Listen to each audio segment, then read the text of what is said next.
Subscribe करें और bell दबाएं ताकि कोई खबर रह न जाए।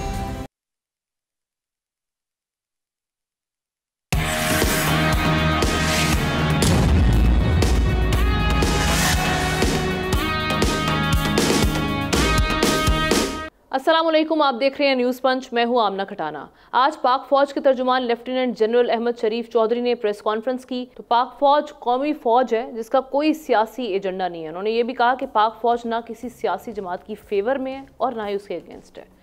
पाक फौज के जो तर्जुमान है उन्होंने कहा कि फौज में कोई शख्स अपने ज़ाती मफाद के लिए काम करे या ज़ाती फ़ायदे के लिए मखसूस सियासी एजेंडे को परवान चढ़ाए तो फौज का खुद एहतसाबी का निज़ाम हरकत में आता है। लेफ्टिनेंट जनरल फैज़ हमीद केस इस बात का मुंह बोलता सबूत है। तो आज की प्रेस कॉन्फ्रेंस में दीगर मामलात पर भी बात हुई, लेकिन ये मामलात जो हम देख रहे हैं ख़ास तौर पे फैज़ हमीद केस को लेकर, जिस पर हम देख रहे हैं मुख्तलिफ तबसरे भी किए जा रहे हैं। मिलिट्री ट्रायल वो चाहे बानी PTI का, उस हवाले से भी बातें की जा रही थी। लेकिन इस प्रेस कॉन्फ्रेंस से तासुर क्या गया है, इसको समझने की कोशिश करते हैं। मैं पैनलिस्ट का तारुफ करवा देती हूँ। एहतशामुल हक साहब हमारे साथ हैं, ज़ाहिर शाह शराजी हमारे साथ हैं, अली आफ्ताब आज हमारे शो का हिस्सा है और साथ ही साथ असद निज़ामी ने हमें ज्वाइन किया। आप तमाम का बेहद शुक्रिया। एहतशाम साहब, आपने भी प्रेस कॉन्फ्रेंस देखी, इंपॉर्टेंट थी। जो अभी बलूचिस्तान में सारे मामलात हैं वो असाइड, अगर हम ये वाले मामलात पर बात करें, ख़ास तौर पे इस एंगल को लेके जो वो कह रहे हैं कि किसी पॉलिटिकल पार्टी को ना तो उसकी फेवर में है ना उसके अगेंस्ट है, ये बेसिकली क्या चीज़ क्लियर करने की यहाँ पर कोशिश की गई है?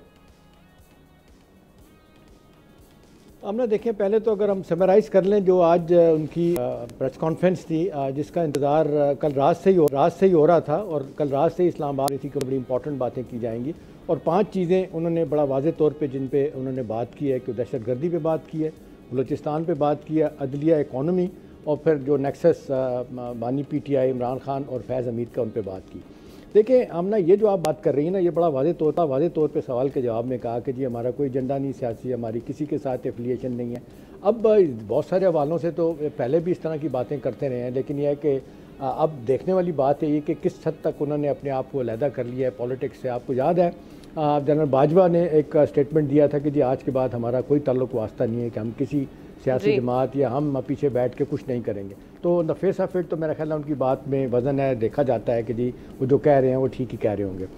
देखिए हम ना, वक्त कम होता है, मैं सिर्फ 2 इशूज़ पे बात करूँगा। एक जो है वो दहशतगर्दी के हवाले से बड़े सवालात हमेशा से हो रहे हैं। आपने देखा, सवाल पूछा गया कि जी क्या वजह है कि जी इतने अरसे से दहशतगर्दी हो रही है और आप कह रहे हैं जी काइनेटिक इंटेलिजेंस बेस 130 ऑपरेशन रोज़ाना की बुनियाद पे हो रहे हैं, तो क्या वजह दहशतगर्दी पनप रही है? उन्होंने लफ्ज़ यूज़ किए, उन्होंने कहा जी क्लियर, होल्ड, बिल्ड, ट्रांसफ़र। मतलब वो कहते हैं हम इलाके को क्लियर करते हैं, उसके बाद कुछ दिन के लिए, कुछ अरसे के लिए होल्ड करते हैं, फिर हम उसको बिल्ड करते हैं और ट्रांसफ़र कर देते हैं। बिल्ड करना और ट्रांसफ़र करना ये सूबाई हुकूमत का और लोकल गवर्नमेंट का काम है।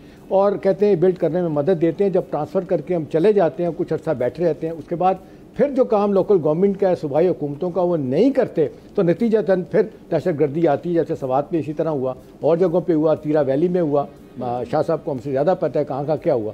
तो ये बड़ा वाज़े तौर पे जिम्मेदारी वो सूबाई हुकूमतों को दे रहे हैं कि भाई हम अपना काम कर लेते हैं, दहशतगर्दों को ख़त्म कर देते हैं, आप नहीं करते। दूसरा, अदलिया को दोष ठहरा रहे हैं कि 1998 का और क्रिमिनल जस्टिस सिस्टम जो 1935 का वो डिफेक्टिव है, उसको चेंज किया जाए। जिन लोगों को पकड़ा जाता है उनके ट्रायल नहीं होते, तो वो जिम्मेदारी उन पर। इकॉनमी में बात की, मुझे ज़्यादा मेरा ख्याल है बात करने की ज़रूरत नहीं।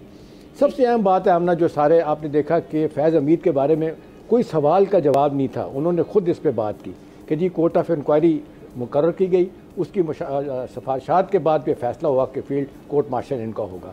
फिर उन्होंने बड़ा वाज़े तौर पे, मेरा ख्याल है फैज़ हमीद और बानी PTI दोनों उनके निशाने पे थे, उन्होंने बड़ा वाज़े तौर पे बता दिया कि जी कोई शख्स, कोई फ़ौजी सिविलियन के साथ मिल के कोई ऐसा काम करेगा ज़ाती मफाद के लिए और अपने सियासी मफाद के लिए, या कोई सिविलियन फ़ौजी के साथ मिल के करेगा, वो दोनों मिलिट्री एक्ट के तहत उन पर मुकदमा चलाया जा सकता है। तो बड़ा वाज़े तौर पर उन्होंने बता दिया कि ये आने वाले दिनों में ये भी हो सकता है कि दोनों का ट्रायल हो और दोनों मिलिट्री एक्ट के तहत चलें। एक, अब मेरा ख्याल है जो इसमें तजिया वो फौरी तौर पर निकल सकता है। एक तो बड़ा स्ट्रॉन्ग मैसेज है अपना हुकूमत के लिए, कभी आप अपना काम नहीं कर रहे, अपना इक़्तिसादी तौर पे आप नहीं काम कर रहे। हम देख लें 300 साढ़े 300 रुपया जो है ना सालाना जमा कराते हैं रेवेन्यू के मद में भी, और जो हमारे अदारे काम कर रहे हैं वो सारे फ्रूटफुल हैं। आप अपना काम नहीं कर रहे, अपना काम करें।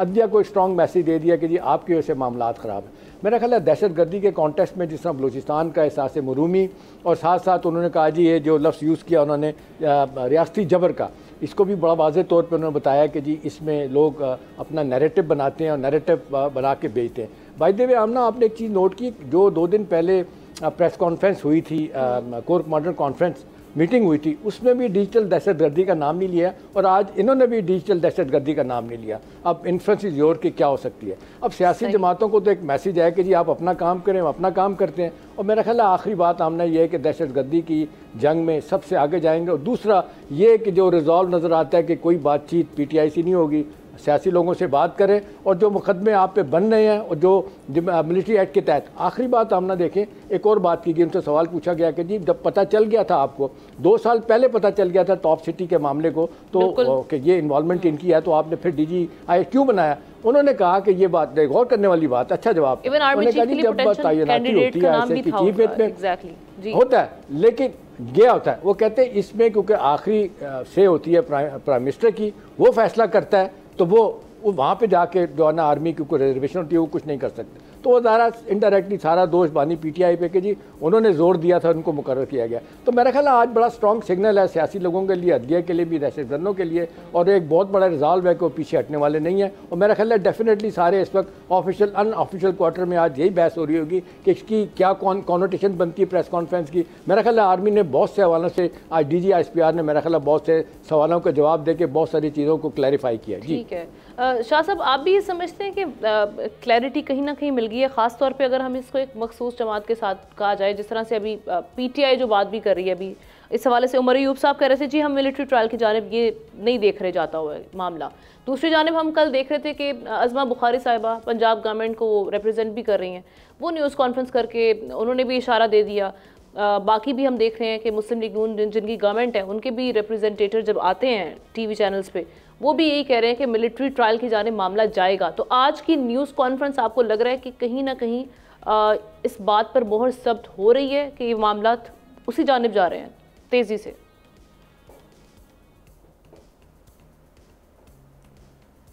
आमना देखें, सियासी थ्योरियाँ जो भी हैं, और ज़ाहिरी बात है सियासी मुखालिफिन एक दूसरे के ख़िलाफ़ बयानबाजी करते हैं और किसी भी लिहाज से चाहते होंगे कि उनका मुखालिफ जो है वो मुकम्मल तौर पर नाकआउट हो। तो मैं PMLN और उनकी हुकूमती जमातों के लीडरशिप के मिलिट्री ट्रायल के उसके हवाले से उनको ज़्यादा पता होगा कि वो किस लाइन पे सोच रहे हैं और क्यों ये बात कर रहे हैं। ज़ाहिर बात है कि वो अपनी हुकूमत को ज़्यादा मुस्तहकम देखना चाहते हैं और किसी भी लिहाज से वो बानी PTI को जो है वो कटहरे में देख के बल्कि सज़ा दिलवाने के हक़ में होंगे। लेकिन जो मैं इंपॉर्टेंट चीज़ आज की प्रेस कॉन्फ्रेंस में मुझे नज़र आई है वो यही है कि देखिए बड़ा क्लियर मैसेज जो है वो DG ISPR और बल्कि फ़ौज का मौक़िफ़ बड़ा क्लियर है कि फ़ौज हमेशा हर हुकूमत के साथ रहती है। तो इसका मतलब बिल्कुल वाज़े हुआ कि जो मौजूदा हुकूमत है फ़ौज उसके साथ इसलिए खड़ी है कि सिविल हुकूमत और फ़ौज दोनों इम्पॉर्टेंट ऑपरेटर्स हैं इस मुल्क के निज़ाम को चलाने के लिए। और ज़ाहिरी बात है जब वो एक पेज पे होते हैं तो तब जाके निज़ाम चलता है। अब ज़ाहिरी बात है कि इसमें कमियां होंगी, इसमें कोताहियां होंगी, इसमें गलतियां होंगी जो माजी में हुई, चाहे वो एडमिनिस्ट्रेटिव गलतियां हुई, चाहे वो चीफ़ एग्जीक्यूटिव ने की, चाहे वो जो है वो इस्टेब्लिशमेंट के निज़ाम के अंदर हुई। उसके ऊपर उन्होंने बड़ी खुल के बात की कि हम गलतियों का अजाला भी करेंगे और जो लोग गलतियों के मुर्तकिब हुए हैं उनको सज़ा भी मिलनी चाहिए, चाहे वो हमारा यूनिफॉर्म में बंदा हो या बगैर यूनिफॉर्म के बंदा हो। ये तो मैसेज बड़ा क्लियर है। अब हम इसके ऊपर स्पेकुलेट नहीं कर सकते, जैसे तो मेरे ख्याल में एहतशाम साहब ने कर दिया कि इस तरफ होगा। मैं उस हवाले से बिल्कुल बात नहीं करूँगा। मैं जो इंपॉर्टेंट चीज़ है वो है बलूचिस्तान की, उस पर बात करना चाहता हूँ। और जो DG ISPR की प्रेस कॉन्फ्रेंस में 2 बड़ी अहम चीज़ें जो बार बार हम जिक्र करते रहे, एक है बलोचों की महरूमियाँ और दूसरी रियासती जबर का तासुर, और इस तासुर को एक्सप्लॉइट करने की जो बात है वो मेरे ख्याल में बड़ी इंपॉर्टेंट है। इसका मतलब है कि हम जो बात करते रहे वो हर सतह के ऊपर लोग महसूस करते हैं कि वो नाराज़ लोग जो समझते हैं कि रियासती पॉलिसियों की वजह से उनके ऊपर किसी किस्म की ज़्यादती या जबर हो रहा है, उनको एक्सप्लॉइट किया जा रहा है। ये 2 बड़े अहम पॉइंट है। तो मेरे ख्याल में फ़ौज को इस बात का अदराक है कि बलूचिस्तान के लोग नाराज़ हैं और उनकी नाराज़गी को दूर करना चाहिए। ये बड़ा इंपॉर्टेंट, एक बड़ा क्लियर मैसेज ये है। और देखिए दूसरा, पॉलिटिकल गवर्नमेंट को भी एक बड़ा क्लियर मैसेज है कि वो बलूचिस्तान की हुकूमत के लिए भी कि जिस तरीके से करप्शन, अकरवा परवरी और मार धाड़ हो रही है बलूचिस्तान के रिसोर्सेज के ऊपर, आपको भी समझना चाहिए। देखिए काइनेटिक ऑपरेशन बेसिकली दहशतगर्दों को रूट आउट करने के लिए किया जाता है, डिसलॉज करने के लिए किया जाता है, जैसे शाम साहब ने कहा, और ज़्यादातर कबायली इलाकों में, स्वात में, पूरी जो पाक अफगान बेल्ट है उसके ऊपर हुआ। लेकिन उसके बाद आपके जो एडमिनिस्ट्रेटिव सेटअप है वो उस चीज़ को आगे नहीं लेके जा सका। अब उनके इल्ज़ामात अपनी जगह पे कि शायद उनको काम नहीं करने दिए जा रहे, ये एक अलग सवाल है। लेकिन मैं ये समझता हूँ कि अब इस वक्त जो हमारे पॉलिसी मेकर हैं उनको बलूचिस्तान को बड़ी अहमियत देनी होगी, उनको कबायली इलाकों को बड़ी अहमियत देनी होगी, क्योंकि ये जो फैक्टर जिसका जिक्र DGI-ISPR ने किया, इदराक होना is a good sign Shah साहब, लेकिन अब आप समझते हैं कि आने वाले दिनों में हमने ये कहीं ना कहीं एक इंदिया भी था, अदराक होना नहीं, ये एक इंदिया भी है कि आने वाले दिनों में स्टेक होल्डर्स जो आप जिनकी बात करें, नाराज बलोच या कौम परस्त जो हैं, उनके साथ उनको बिठा के उनकी जो महरूमियाँ या उनके जो भी रिजर्वेशन है उनको सुना भी जाएगा। इस हवाले से आप आने वाले दिनों में काम होता देख रहे हैं। ये एक बड़ा क्लियर, मैं तो बड़ा इंपॉर्टेंट मैसेज है। उसकी वजह ये है कि बलूचिस्तान बिल्कुल मैं इसलिए देख रहा हूँ कि देखिए बड़ा वाज़ेह मैसेज है। जिस तरीके से लोग नाराज़ हुए, ख़ासतौर पर मैंगल साहब जैसे जो ज़ीरक सियासतदान है, उनका इस्तीफ़ा एक बड़ा मैसेज है कि वाकई लोग नाराज़ हैं, और लोग नाराज़गी के इजहार करने की बड़ी वजह है कि पाकिस्तान से वो मोहब्बत करते हैं, वो पाकिस्तान से नफरत करने वाले लोग नहीं हैं। आप बैठे उनकी बात सुने। हाँ, मैं ये नहीं कहता कि वो लोग जो कि BLA का साथ दे रहे हैं, वो DNA का साथ दे रहे हैं, वो लोग जो दहशतगर्दी का साथ दे रहे हैं, वो लोग जो कि गरीब और निहत्ते सिविलियंस को बसों से उतार के मारे, उनके लिए कोई माफ़ी नहीं होनी चाहिए। और उसके बारे में बड़ा क्लियर मेरे ख्याल में मैसेज है कि उनके खिलाफ एक्शन होगा। लेकिन मैं ये समझता हूँ कि जो लोग नाराज़ हैं, जो समझते हैं कि उनके साथ ज्यादती हो रही है, तमाम आप स्टेक होल्डर्स को बिठाएं। आपके पास नेशनलिस्ट लीडर्स हैं, आपके पास बलोच लीडर्स हैं, आपके पास स्टेक होल्डर्स हैं, आपके पास वो नाराज लोग भी मौजूद हैं जो समझते हैं कि उनके अपने पराये जो है वो गुमे हुए, हमें उनके साथ बात भी करनी चाहिए। और दूसरा इंपॉर्टेंट क्या, देखिए बलूचिस्तान की महरूमियाँ क्या हैं, वहाँ पावर्टी है, आपने वहाँ पे डेवलपमेंट लेके आनी है, वहाँ एजुकेशन नहीं है, आपने एजुकेशन देनी है। और सबसे इंपॉर्टेंट, जिस सूबे के रिसोर्सेज हैं, खुदा रहा जो पॉलिसी मेकर्स हैं, उनको चाहिए कि वो उस सूबे को डेवलप करें, खासतौर पे कबायली इलाके, खासतौर पे बलूचिस्तान, क्योंकि ये हमारी नर्व्स हैं और इसके ऊपर दुश्मन वार कर रहे हैं। आपने अपने लोगों को अपने साथ इकट्ठा करके बिठाना है, और मेरे ख्याल से फिर आगे मुल्क तरक्की करेगा और ये लोग उनको एक्सप्लॉइट नहीं कर सकेंगे। बिल्कुल ठीक है। असद, आप किस तरह से देख रहे हैं आज की न्यूज़ कॉन्फ्रेंस में, खासतौर पर जो मामला बलूचिस्तान को लेकर हैं और जो फैज़ हमीद साहब से रिलेटेड जो बातें हुई हैं? जी बहुत शुक्रिया। सबसे पहले तो मैं ये कहना चाहूँगा कि PTI का भी बहुत जिक्र हुआ इसके अंदर। तो PTI के दौर में एक लफ्ज़ जो PTI ही बार बार दोहराती थी और बड़ा मतलब TV चैनल्स और प्रेस कॉन्फ्रेंस में सेम पेज की एक बात की जाती थी। मेरे ख्याल में जो हुकूमती मौक़िफ़ इस टाइम चल रहा है और ये जो प्रेस कॉन्फ्रेंस थी उसके अंदर बगैर सेम पेज का एक तासुर जो है या एक जो रियलिटी है उसकी वो क्रिएट की गई है ISPR की तरफ से, विच इज़ वेरी गुड। दूसरा इसके अंदर जो बाकी आपने बलूचिस्तान का इशू बताया, आई थिंक शाहिद साहब ने उसको बड़ा अच्छी तरह एक्सप्लेन किया है। जनरल फैज़ हमीद की हद तक तो ये है कि जो सवालात भी आज उठे वो यही थे कि जी जो टॉप सिटी वाला केस था वो आज से काफ़ी देर से पहले पता था, लेकिन उसके ऊपर इन्वेस्टिगेशन अब क्यों शुरू हुई। तो जाहिर है हर अदारे का अपना एक मैकेनिज्म होता है, और वैसे भी मेरा तो अपना ख्याल है कि हम थोड़ा सा नो मैन्स लैंड में हैं बतौर जो फौज पाकिस्तान भी है, क्योंकि इतने सीनियर एक अफसर का जो एहतसाब है और जिस तरह से उन्होंने बयान किया कि उन्होंने आर्मी एक्ट की वायलेशन की, वो मेरे नज़दीक तो हमने बड़ा कम देखा है होते हुए। हुआ होगा ज़रूर माजी में, बट इस तरह हमने बड़ा कम देखा है और बड़ी उसकी डिटेल्स जो हैं वो बड़ी ट्रांसपेरेंट रखी गई। अब आया इसको सिर्फ टॉप सिटी की हद तक महदूद रखा जाता है या इसके अंदर मजीद चीज़ें जो हैं जो PTI के दौर की खास तौर पर और PTI की जाने के बाद जो VONC के बाद की चीज़ें जो हैं आया तब भी इनके रवाबित थे, रब्ता था, और उसके अंदर फिर क्या चीज़ वाज़ेह होती है वो भी बड़ी इंटरेस्टिंग होती है आगे जाके देखने में कि अगर उस तरह की चीज़ को बाहर आती है। तीसरी चीज़ मैं ये कहना चाहूँगा कि आज से कुछ दिन पहले मेरे ख्याल में शो पे हमने डिस्कस की थी, या शायद इस शो पे नहीं की थी, वो जो एक AGP की तरफ से रिपोर्ट भी आई थी डिफेंस सेक्टर के ऊपर, उसके ऊपर आया आज थोड़ी सी गुफ्तगू कम हुई।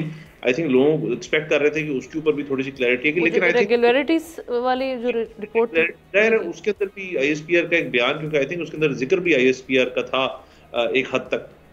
तो उस चीज़ को भी उन्होंने ज़्यादा उसके ऊपर टच नहीं किया। बट चले, वो एक ऑन गोइंग चीज़ है, उसके अंदर वो भी एक हुकूमत के इदारा जो है वो डील कर रहे हैं बाकायदा इस चीज़ को, तो वो देखेंगे। बाकी I think all and all ISPR जो है उनकी एक फ्रीक्वेंसी अगर इस किस्म की चीज़ की बढ़ जाए कि जो प्रेस कॉन्फ्रेंस के तहत हमें आगाह कर देते हैं कि जी तमाम मामला जो है वो किस तरफ जा रहे हैं, तो ये अच्छा होता है। आई थिंक काफ़ी चीज़ें इकट्ठी हुई थी। बलोचिस्तान का इशू जी हमने शो के ऊपर बड़ी दफ़ा डिस्कस किया और जाहिर है उनके भी ग्रीवेंसेस हैं वहाँ के अवाम के, और उसको भी हाईलाइट करना चाहिए। बाकी दहशतगर्दी के ऊपर एक मुश्तरका पॉलिसी है हुकूमत की, और सुने बगैर आगे बढ़ भी नहीं सकते ना मामलात, जो अभी सिचुएशन हमारे सामने है।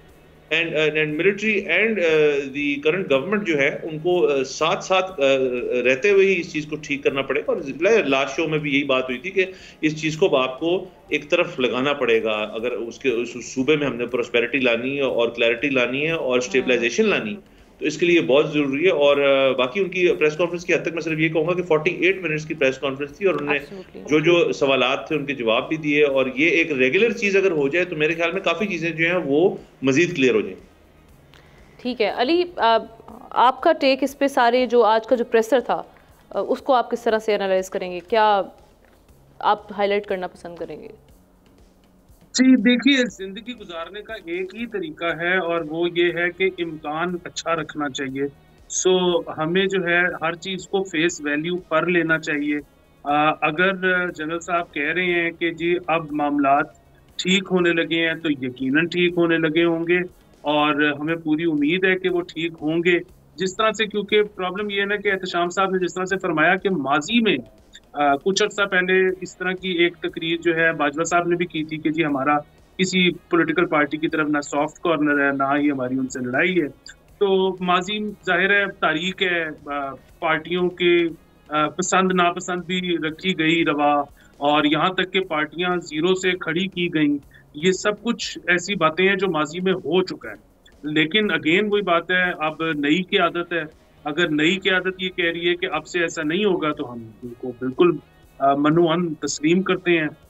जहाँ तक बलूचिस्तान की गवर्नमेंट का मामला है वो भी कुछ इस तरह का है कि यकीनन तमाम गवर्नमेंट्स को, किसी भी सूबे की हों, उनको परफॉर्म करना चाहिए, ख़ास तौर पे लोकल गवर्नमेंट्स को, और जो आपकी प्रोविंशियल है, नेशनल है, सबको। मसला फिर वही है, मतलब आपको मैं अगर मिसाल दूं कि इस वक्त जो पंजाब हुकूमत है वो शायद थोड़ा बेहतर ही परफॉर्म कर रही है पिछली पंजाब हुकूमत से।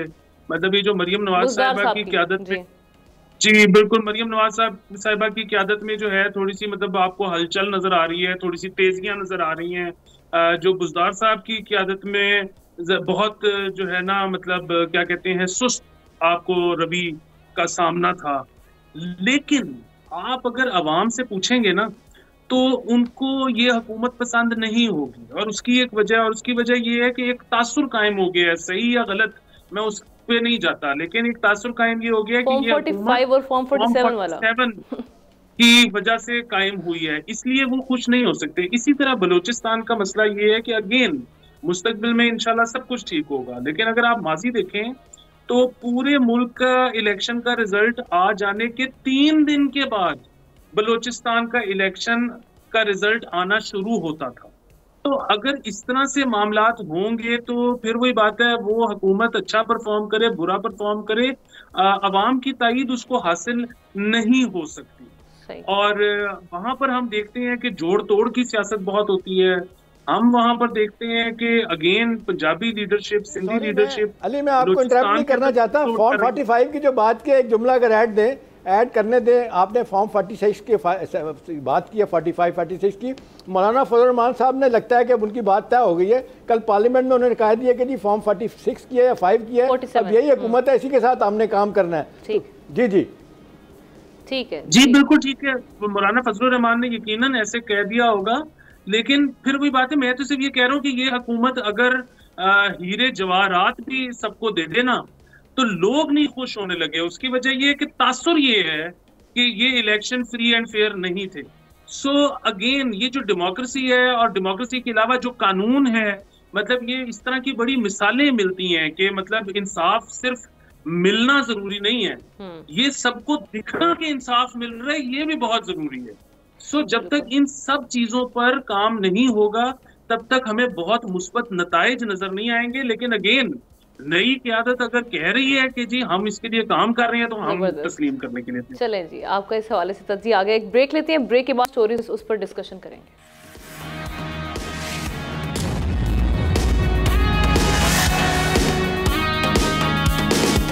Welcome back. एक और अहम इशू IMF की जानिब से बेल आउट पैकेज में जो डिले है वो सबके लिए तशवीश का बायस बनी हुई है, जिस पर प्राइम मिनिस्टर ये कह रहे हैं कि IMF प्रोग्राम की जो शराइत हैं उसको पूरी करने के लिए इकदाम किए जा रहे हैं। साथ ही ये स्पेकुलेशंस भी हैं कि IMF से कर्ज वसूल के लिए पाकिस्तान ने $1 बिलियन के फॉरेन ट्रेड लोन की बाज़ाब्ता दरख्वास्त भी कर दी है। दूसरी जानिब IMF ने तमाम अजनास की ज़रूरी इमदादी कीमतें मुकर्रर करने से मुतालिक एक और बड़ी कंडीशन इम्पोज कर दी है, जिसके तहत फेडरल और जो आपकी प्रोविंशियल गवर्नमेंट्स हैं वो गंदम, गन्ना, कपास और खाद की कीमतें मुकर्रर नहीं कर सकती। इस शर्त से गंदम, गन्ना और कपास की नकद फसलें मुतासिर होंगी, यानी जो कैश क्रॉप्स हैं वो इम्पैक्ट होगा उस पर। जबकि खादों पर सब्सिडी देने पर पाबंदियों की वजह से किसान को महंगी दरामदी खाद खरीदना पड़ेगी। IMF ने $7 अरब के बेल आउट पैकेज में एक शर्त शामिल की है, जिसके तहत फेडरल गवर्नमेंट और आपकी जो प्रोविंशियल गवर्नमेंट्स हैं उनको कीमतों के तयन के तरीक़ाकार को फेज़ आउट करना होगा। IMF से कबल गंदम, गन्ने, कपास और खाद की कीमतें वफाकी और सूबाई हुकूमतें मुकर्रर करती रही हैं। अब हमारे सामने जो सारी सिचुएशन बनी हुई है, एक जानिब हमने देखा कि कल्चरल रिफॉर्म्स और ये बातें करना कि हमने किस तरह से इस शोबे को आगे लेकर जाना है, दूसरी जानिब हम देख रहे हैं कि IMF की कड़ी शराइत वो एक बैरियर बनकर खड़ी हुई हैं। किस तरह से मामला आगे बढ़ाएंगे, कितना बड़ा चैलेंज बन चुका है, चूँकि वादे भी किए गए हैं इलेक्शन से पहले, उनको किस तरह से वफा किया जाएगा। अली, आपका तज्जिया सारे मामले पे। जी देखिए, बड़ा इंटरेस्टिंग है। हुआ ये है कि बेस प्राइस जब आप गंदम की सेट करते हो तो उसके बाद आप बेसिकली गंदम की काश्त से क्रॉप बोने से पहले आप हुकूमत कह देती है कि इस दफा हम इतने की लेंगे।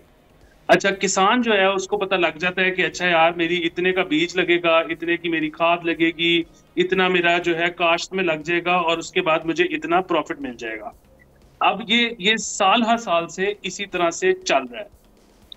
इस दफा जब पंजाब हुकूमत ने, और खैर बाकी भी शायद उसमें थे मुलविस, लेकिन मेजर कंट्रीब्यूशन पंजाब का था, जब उन्होंने बेस प्राइस पर लेने से इनकार कर दिया और वो आड़तियों के हत्थे चढ़ गए और उसके बाद बेस प्राइस से कोई तकरीबन ₹1000 शायद नीचे गंदम गई। तो उसके नतीजे में हुआ क्या? उसके नतीजे में हुआ ये कि ये जो अब फ्लॉन्ट करते फिरते हैं ना कागज लेके कि जी इन्फ्लेशन हम जो है वो सिंगल डिजिट में ले आए हैं। इन्फ्लेशन ये मेजर कैसे करते हैं? ये इन्फ्लेशन मेजर करते हैं जो आपके बहुत ही जरूरी अशिया होती है ना, उसकी एक बास्केट बनाते हैं, उसकी कीमत से तयन करते हैं कि इन्फ्लेशन कितनी है। अब जब इन्फ्लेशन आई है ना नीचे, तो यहाँ पे मतलब आई एम अज्यूमिंग कि किसी बाबू ने मशवरा दिया होगा IMF को कि ये देखें कि इन्फ्लेशन इससे नीचे आ गई है, इससे हम अपने टारगेट्स मीट कर सकते हैं, तो आप ऐसा करें कि पाबंदी लगा दें कि हम बेस प्राइस सेट ही ना कर सकें। जो इसमें सबसे बड़ा मसला है जो किसी ने सोचा नहीं, वो ये है कि इसके बाद खास तौर पे चले गन्ने की तो खैर है, मतलब वो ठीक है कि किसान पिस जाएगा, उसको पहले CPR नहीं मिलता, अब उसको जो है वो मिल जो मर्जी रेट लगा दे, अब कोई बॉडी नहीं है तयन करने के लिए रेट का। लेकिन जहां तक बात है ना गंदम की, तो यहां पर तो आ सकता है फेमिन। ये किसी को अंदाजा ही नहीं है कि वो ये इन्होंने क्या कर दिया है, और इसकी जो जिम्मेदार है ना, अगेन IMF को ये ख्याल क्यों आना था, IMF को ऐसा करने से क्या मिलेगा, ये सोचने की बात है जी। ये पिछले ये जो अभी हुआ है गंदम की उसके काश्त के बाद और उसके बाद जो हमारे नंबर्स आए हैं, ये यकीनन यहाँ से किसी ने उनको मशवरा दिया है कि ऐसे करके देख लो। सही है। इत्तिशाम साहब, बड़ा डिस्करेजिंग इन्वायरमेंट हम इस वक्त देख रहे हैं एग्रीकल्चर को ख़ास तौर पर लेकर। इससे पहले भी जो गंदम स्कैंडल आया उसमें पंजाब गवर्नमेंट वो केयर टेकर गवर्नमेंट पे डालती रही मामला। अगर इस तरह की कंडीशंस भी सामने आ जाएंगी, हम कैसे इसको बूस्ट कर पाएंगे? एग्रीकल्चर के बारे में जो हम कहते भी रहे हैं कि जी रिफॉर्म्स भी लेकर आ रहे हैं, इस हवाले से हमें ये हमारी मुआशी जो है रीढ़ की हड्डी है मईशत की, कैसे मामला आगे बढ़ाएंगे? हमने जो अली जो बात कर रहे हैं ना बेस लाइन वाला, इशू ये देखें, ये बहुत बड़ा मजाक बन गया है, कई हवालों से स्कैंडल बन गया है। अभी आप देख लें कि इन्फ्लेशन 9.6% जो हो गई है 17% से, उससे पहले 34 और 36% थी, वो कैसे हो गई। देखें, ये पिछले साल का बेस लाइन एक निकालते हैं ये स्टैटिस्टिक्स डिवीजन वाले, और वो जो जाली किस्म का होता है, मैं साफ बड़ा वाज़ेह तौर पे आपको बताऊं। अभी आप मुझे बताएं, अगर ये आज से 1.5-2 साल पहले की जो प्राइसेस थी 27% 28% इन्फ्लेशन थी, आज 9.6%। आप बाज़ार में जाएँ, आप दूध, अंडा, चीनी, कोई भी आप चीज़ देख लें, किसी चीज़ में आपको कमी महसूस होती है, कोई आपको सस्ती मिलती है? ये नहीं है, ये झूठ है। और मेरा ख्याल है हुकूमत एक लोगों को लॉलीपॉप दे रही है, या कतई तौर पे ऐसी बात नहीं है। जो मार्केट मैकेनिज्म होता है उसके मुताबिक इस बेस लाइन का जो फ्रॉड वाला काम है ना, हुकूमत हमेशा इसमें रफ़ी जी हमने बड़ा अच्छा काम कर दिया। अब इस पे आ जाएँ कि ये IMF ने ऐसा क्यों किया। देखिए, हम ना ये 23 प्रोग्राम IMF के हो चुके हैं, और ये 24वां प्रोग्राम हम $7 बिलियन के लेने जा रहे हैं। अगर आप इसको थोड़ा सा देखें, IMF ने, मैं एक मुद्दत से इनको कवर कर रहा हूँ, देख रहा हूँ, कभी इस तरह के एतराज़ात नहीं लगाए। इवन आप देख लें, जो बहुत बड़ा इसको कहा जाता है कि जी 2018 से पहले जो PMLN की हुकूमत थी, इन्होंने उनको 12 वेवर दिए थे। जब भी आप देख लें स्टाफ लेवल मीटिंग होती थी, वो आके कहते थे कि जी आपके साथ जो एग्रीमेंट हुआ उसके मुताबिक तो पिछले 3 महीने में आपने रेवेन्यू आपका इतना होना चाहिए था, एनर्जी सेक्टर में ये रिफॉर्म होनी चाहिए थी, निजकारी इतनी होनी चाहिए थी, और ये अपना क्या कहते हैं, ये जो डिसेंट्रलाइज करना था आपने, कई चीज़ों को आपने नहीं किया, कभी एतराज़ नहीं होता था। अभी आप देख लें 2 दिन के अंदर एतराज़ शुरू हो गए। अब हमने देखा रोल ओवर की बात हो रही है, फाइनेंस मिनिस्टर कह चुके हैं होपफुली हो जाएगा। 2 बिलियन की एक्सटर्नल फाइनेंसिंग गैप वो कमर्शियल बैंकों से बात कर लिया है, होपफुली हो जाएगा। तो उन्होंने पहले बिजली वाला मामला निकाला कि क्यों सब्सिडी दे रहे हैं, वो आपने देखा सूबाई हुकूमतें प्रेशर में थी। कहा जा रहा है कि सिंध हुकूमत भी और बाकी हुकूमत भी सोच रहे हैं कि अवाम को रिलीफ दिया जाए, तो आज उन्होंने ये कहानी निकाल दी। देखें, ये जब आप बात करते हैं ना कि जी ये क्यों कहा गया कि जी सपोर्ट प्राइस मुकर्रर की जाए, ये इतना सुसाइडल होगा। देखें, हमारा जो किसान है छोटा आम ना, वो देखते ही सपोर्ट प्राइस की तरफ है। ये जो करने जा रहे हैं कैपिटलिज्म की तरफ बड़ा सीधा सीधा रास्ता है कि जी मार्केट फोर्सेस ये डिटरमिन करें कि जी खाद की कीमत बाकी चीज़ों की कीमत क्या होगी। तो मेरा ख्याल है ये वर्केबल नहीं है हमारे जैसे माशरों में। यही काम मोदी ने हिंदुस्तान में किया। 7-8 महीने आपने देखा वहाँ पे किसानों ने हड़ताल की, उसने सारा कुछ लेके कॉर्पोरेट सेक्टर को दे दिया, और यही था कि जी ये कोई आज के बाद हम सब्सिडी नहीं देंगे, कुछ नहीं होगा। अल्टीमेटली क्या हुआ कि वो मोदी सरेंडर कर गया और किसानों की बात मानी गई। वहाँ IMF का एतराज़ इसलिए हो सकता है कि उनकी इकोनॉमी ऐसी नहीं है, हम पे क्योंकि उनकी हर बात चलती है, बहुत सारी बातें मनवाई जा सकती हैं। आखिरी बात हमने कल भी की थी, आज फिर मैं आपको करूँगा कि ये IMF के प्रोग्राम को लिंक कर दिया गया है, सियासी प्रोग्राम है ये स्टेट डिपार्टमेंट का प्रोग्राम है, हमसे बहुत सारी शर्तें मनवाने के चक्कर में है। मान सकते हैं नहीं मान सकते, ये उसी की सारी कड़ी नजर आ रही है आपको। जी असद जी अच्छा, मैं एहतशाम साहब और अली की बातों से मुकम्मल तौर पे इत्तेफाक करता हूँ। इन्फ्लेशन वाले फिगर जो है उनकी भी हद तक, लेकिन आप देखिए इसके अंदर एक और स्टेटमेंट भी बड़ी इंटरेस्टिंग है कि जी आप अपने price mechanism, price setting mechanism जो हैं उनको आप ख़त्म करें और इसकी फुल इम्प्लीमेंटेशन जो है जून 2026 तक करें, और उसके बावजूद भी उन्होंने इस साल की जो काश्त है उसको इसके अंदर बीच में डाल दिए। सो ये आप देखें कि ये ब्लैकमेलिंग भी सिर्फ नहीं है, ये मतलब ये फोर्सफुल ब्लैकमेलिंग है IMF की तरफ से। ये तो एक बिल्कुल एक मजाक वाली चीज़ है कि हुकूमत जो है वो इस खुशी से और इस चीज़ से कि $7 बिलियन हमें मिल जाएं किसी तरह और उसके बाद हम मुल्क ठीक कर देंगे। ये देखें जी हमारा कौन सा वह पैकेज है जिसके अंदर अगर इतने बिलियंस ऑफ डॉलर्स उनको क्यूमुलेट कर लें तो उसके अंदर क्या हुआ है, आपने क्या कुछ ठीक कर लिया, कितने को आपने यहाँ पे, और ये मैं इस हुकूमत की बात नहीं कर रहा, तमाम हुकूमतों की बात कर रहा हूँ कि जितने IMF पैकेजेस आए हैं आज तक, उसके बाद आप अगर यहाँ खड़े हैं कि IMF ये डिक्टेट करेगा कि आपकी एग्रीकल्चरल पॉलिसी क्या है, तो ये एक मजाक है, नंबर 1। नंबर 2, उसके बाद आप देखें काश्तकार को देखेंगे इस साल उनको पूरे साल के अंदर और पिछले साल के अंदर 2 चीजों का दचका पड़ा, और आयरनी ये है कि वीट जो है जो क्रॉप है उसके अंदर ये केयरटेकर गवर्नमेंट ने जी इंपोर्ट कर ली, वो हमें मिली नहीं, वो सारा किस्सा हमें पता है। उसके अंदर लोगों की मामला डालते रहे, बिल्कुल पड़ी रही, कनक पड़ी रही, वीट पड़ी रही, बिकी नहीं, उनको नुकसान हुआ मार्केट के अंदर। ये तो देखिए ना जो IMF करना चाह रहा है इसका ट्रायल रन तो हम कर चुके हैं, हमने फ्री मार्केट ओपन मार्केट के अंदर बेचने की कोशिश कर ली है। लोग जो दाम लगाते हैं जब प्रेशराइज्ड होता है काश्तकार तो आप उससे जिस मर्जी में ले लें। अब उन्होंने इसके अंदर आपने इंट्रो में जिक्र किया कि फर्टिलाइजर के ऊपर भी वो कह रहे हैं जी कि आप प्राइस कंट्रोल खत्म करें। Correct. तो इट्स द सेम थिंग कि फर्टिलाइजर अगर महंगा मिल रहा है तो मैं काश्त कैसे करूंगा? तो एंड में यही होगा जी कि जो कुछ क्रॉप्स जो हमारी बम्पर भी लगते हैं जिनके, जो हमारी इसेंशियल क्रॉप्स हैं, वो लोग काश्त नहीं करेंगे उसके, फिर क्या करेंगे जी? हम फिर से इंपोर्ट करेंगे। इंपोर्ट करने के लिए क्या चाहिए होते हैं? पैसे चाहिए होते हैं। अब पैसे हमारे पास हमें पता है नहीं, तो आप क्या करेंगे? ये एक नया, आप देखिए कितनी मजेदार बात है कि हम एक साइकिल में फंस गए हैं और हम उसके साथ ना 4-5 और साइकिलें इकट्ठी कर रहे हैं, जो कि हम आहिस्ता आहिस्ता उन सब साइकिल्स के अंदर फंसने की कोशिश करेंगे और इवेंचुअली जो है नुकसान किसका होगा? काश्तकार का होगा, अवाम का होगा, करंट अकाउंट डेफिसिट बढ़ेगा। हर चीज इसके अंदर जो है वो नेगेटिव है। I am sorry. एंड हुकूमत ने इस पर्टिकुलर चीज को, अली का अगर पॉइंट मैं फर्दर करूं कि इसके ऊपर कोई आउटरीच का है, वो टेक्सटाइल मिल ओनर्स जो है उनका आउटरीच है, कॉटन भी इसके अंदर मौजूद है। किधर है आउटरीच? ये मुझे तो नहीं नजर आ रहा। सो सारा आउटरीच जो है वो अवाम सफर करेगी, काश्तकार सफर करेगा। सो मैं तो बेसिकली जी इसके अंदर और कोई तज्जिया नहीं देना चाहता। मैं तो सिर्फ ये कहूंगा कि इससे गुस्सा भी चढ़ता है, इससे दुख भी होता है। और अब जो आपकी बेसिकली आपकी जो $7 बिलियन जो है उसको अटेन करने के लिए जो जो चीजें आप दे रहे हैं, उसके बाद आप आज से कुछ साल बाद देखेंगे कि जी हमने, वो कोई हुकूमत आएगी कहेगी जी उन्होंने किया था, वो कहेगी नहीं जी उन्होंने पहले ये किया था। ये गेम जब तक नहीं खत्म होगी, तब तक ये साइकिल नहीं टूटेगा, तब तक हम कहीं नहीं पहुंचेंगे। आई एम वेरी सॉरी, इसके अंदर कोई मेरा और मजीद कमेंट है ही नहीं। ठीक है शाह साहब, सारी सिचुएशन के लिए आप जिम्मेदार किसे समझते हैं, जो इस वक्त जिन क्राइसिस से या जिन हालात से हम गुजर रहे हैं या आगे गुजरने वाले हैं?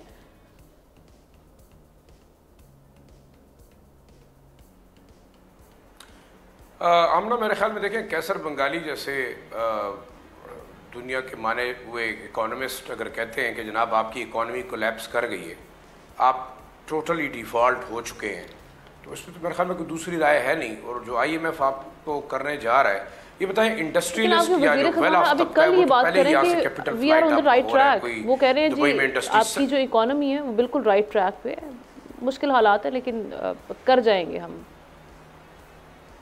आमना, मैं अगर अपनी बात मुकम्मल कर लूँ, आप मुझे इजाज़त दीजिएगा, मैं उसी तरफ आ रहा हूँ। वज़ीर ख़ज़ाना क्या करते हैं, वज़ीर आज़म क्या कहते हैं, वो तो हुकूमती लोग हैं, वो तो कुछ भी कहेंगे ना जी। इंपॉर्टेंट चीज़ क्या है कि इस वक्त आपका इंडस्ट्रियलिस्ट बाहर भाग के चला गया है, आपकी इंडस्ट्रीज़ बंद होनी शुरू हो गई हैं, आपके लोग अपना सरमाया जो है वो शिफ्ट कर रहे हैं दुबई में, मलेशिया में, इवन साउथ अफ्रीका में। उन्होंने तो कारोबार करना है। जब कारोबार, यहाँ पे एनर्जी नहीं है, यहाँ पे कोई फैसिलिटी नहीं है, या कोई गारंटी नहीं है, या लॉ एंड ऑर्डर नहीं है, तो आप कहाँ जा रहे हैं? आप तो ये कह रहे थे कि जनाब आप अपने असासे बेचने के लिए तैयार हैं और आपसे कोई असासे नहीं खरीदना चाह रहा। आप फॉरेन इन्वेस्टमेंट लेके आना चाह रहे थे, कोई आपकी चीज़ों के ऊपर गारंटी भी नहीं देने के लिए तैयार नहीं है। तो आखिर में आप देख रहे हैं ये $7 बिलियन आपको चाहिए क्यों? सिर्फ अपनी अयाशियों के लिए, अशराफिया के अयाशियों के लिए, ब्यूरोक्रेसी की अयाशियों के लिए। आपका जो ब्यूरोक्रेसी का एलीट है, आपका इस्टेब्लिशमेंट का एलीट है, आपका इस वक्त सोसाइटल एलीट जो है, ये तो उसकी इंजॉयमेंट के लिए। फिर आप आवाम के ऊपर टैक्सेस पे टैक्सेस करें। ये टैक्सेस हम किसके लिए दें? सिर्फ और सिर्फ, मतलब अगर 1 मिनट के लिए मिसाल ले लेते हैं, आपको अगर 4 महीने आपके गवर्नमेंट एम्प्लॉइज़ को, आपके जो स्टेट ओन्ड इंस्टीट्यूशंस हैं उनके एम्प्लॉइज़ को अगर सैलरी नहीं भी मिलती तो कितना आपको रेवेन्यू बचेगा? या आप प्राइवेट सेक्टर के अंदर देख लें, लोग 10-10, 12-12 महीने, साल से तनख्वाहें नहीं ले रहे, उनको कभी इंक्रीज़ नहीं मिला। आप इंक्रीज़ भी दे जा रहे हैं 15%, 20%, आप अपने ऊपर लाइबिलिटीज मजीद ला रहे हैं। देखें IMF, मैं ये समझता हूँ कि IMF आपको उस हद तक घुटने टेकने पर मजबूर करेगा कि कल आपको कहेगा कि जनाब आपने अपना न्यूक्लियर प्रोग्राम रोल बैक कर दें, आप अपना मिसाइल प्रोग्राम रोल बैक कर दें, आप अपनी जो है ना फौज में कट लगा दें, आप अपने डिफेंस बजट को कट कर दें। तो आप उस वक्त को रहे, आप तो सालों की बात कर रहे हैं। ये तो मेरे ख्याल में अगले चंद महीनों में, अगले साल तक होने वाला है। दूसरी बात ये कि आपने इस विशियस सर्कल से निकलना है। देखिए बार बार ये बिल्कुल अमेरिकन एजेंडा है, इसमें कोई दूसरी राय नहीं है। IMF कंट्रोल्ड बाय, आप फलस्तीन के अंदर क्या हो रहा है आप मुझे बताइए कि तमाम चीजें उन्होंने ले ली आपसे, जमीनें खरीद ली, सब कुछ खरीद लिया, एक बैतुल मक़दस आपके पास रह भी गया, तो आप क्या करेंगे? आपके साथ वही कुछ हो रहा है कि कल आपकी जमीनें बिकेंगी, आज तो आपके मतलब कारखाने बिक रहे हैं, कल आपके एसेट्स बिक रहे हैं, कल पाकिस्तान की जमीनें। बिल्कुल सही है, आपका इस हवाले से टेक आ चुका है। इसके साथ ही प्रोग्राम का वक्त खत्म हो जाता है। मैं तमाम पैनलिस्ट का शुक्रिया अदा करूंगी। आपकी खिदमत में कल हाजिर होंगे। अल्लाह हाफ़िज़।